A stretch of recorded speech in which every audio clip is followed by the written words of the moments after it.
Tianjin, August 2025. Along the Haihe River, China builds a stage for power.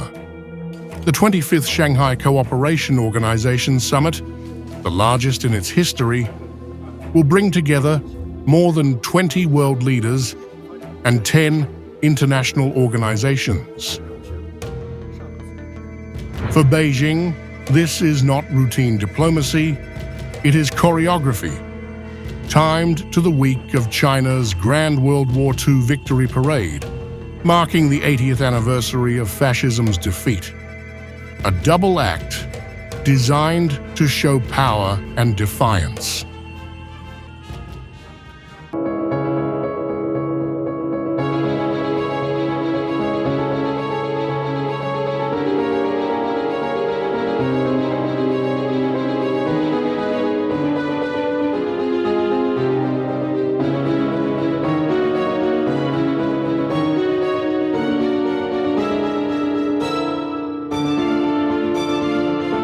At the center are two men, Xi Jinping and Vladimir Putin.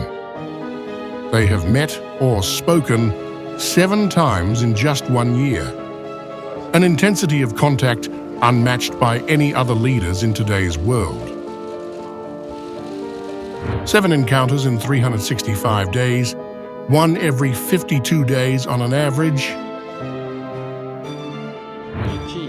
Amid global landmark and historical changes, I see the need to follow the right course in the development of bilateral relations and human society, to strengthen comprehensive interactions with duty, to make increasing contributions to promoting the development and prosperity of our countries, and to defending international justice and equity.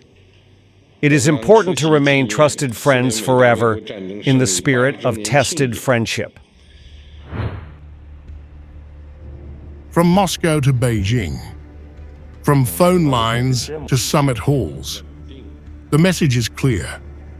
The Sino-Russian axis is not tactical, it is strategic. Together they project themselves as guardians of sovereignty against what they call Western hegemony. All member states agree that we must remember history, draw lessons from it, and forge the future. As the ancient Chinese saying goes, by learning from history we can understand why powers rise and fall. The SCO itself has grown into a vast bloc of 10 members. China, Russia, India, Pakistan, Kazakhstan, Kyrgyzstan, Tajikistan, Uzbekistan, Iran, and Belarus. The SCO bloc has numbers that NATO and EU can only dream of: 42% of global population, 23% of world GDP nominal, 36% of GDP PP, 24% of Earth's land area. These numbers alone make Tianjin a summit of half the world. The Tianjin Summit is one of China's most important head of state and home-ground diplomatic events of the year. President Xi Jinping will chair the meeting of the SCO Council of Heads of State, where he and other member state leaders will engage in in-depth discussions on the topics such as promoting the Shanghai spirit, improving institutional mechanisms, deepening multilateral cooperation, and advancing the development of the SCO, as well as major international and regional issues. Each member carries a grievance against Washington. Russia faces sanctions for the war in Ukraine. China is locked in tariff battles. India, once courted by the West, now stares at a 25% US tariff wall taking effect on August 27th. Iran, Belarus remain under long-running sanctions, and Iran was recently on targets of American firepower for its nuclear program. Central Asian states hedge, wary of secondary sanctions, but dependent on Russian markets and Chinese infrastructure. Together, these threads weave Tianjin into more than a meeting. It is a counterpoint, a forum where nations under US pressure can pledge solidarity, design new trade routes, and test alternatives to the dollar. This year introduces the SCO Plus format. Xi Jinping will not only host the 10 members, but also bring in the United Nations, ASEAN, and dialogue partners from Turkey to Saudi Arabia, Azerbaijan to Vietnam. China is willing to take this meeting as an opportunity to practice the slogan of the presidency of promoting the Shanghai spirit, SCO in action, and work with all parties to implement the important initiative proposed by President Xi Jinping to build a common home for the SCO with unity and mutual trust, peace and tranquility, prosperity and development, good neighborliness and friendship, fairness and justice, gather more consensus on cooperation, reach more cooperation measures, ensure the complete success of the Tianjin summit, and promote the SCO into a new stage of high-quality development. For Beijing, this is about optics. The SCO is not just a regional club, but the embryo of a multipolar world order, a coalition stretching from Eurasia to the Middle East and Southeast Asia. And into this multipolar script enters India, a nation now squeezed by US tariffs, but suddenly re-engaging both China and Russia at the highest levels. On August 18-19, Chinese Foreign Minister Wang Yi visited New Delhi. Both sides agreed to reopen border trade routes at Shipkila, Lipulekh, and Nathula. They will resume flights and revive pilgrimages, confidence-building measures unseen since the Galwan clash of 2020.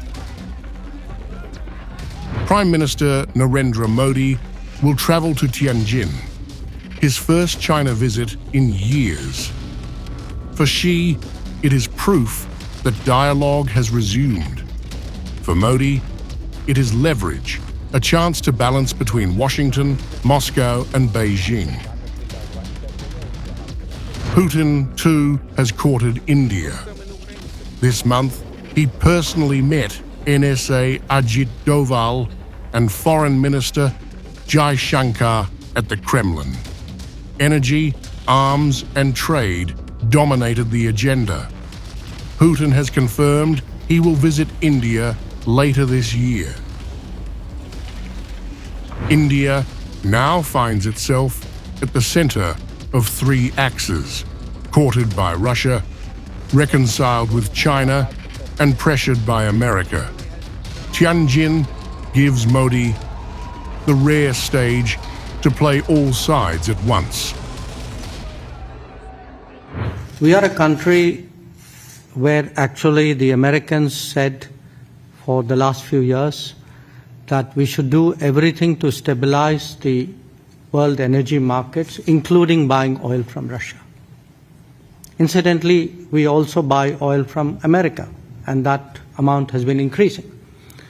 So, quite honestly, we are very perplexed at the logic of the argument that you had referred to.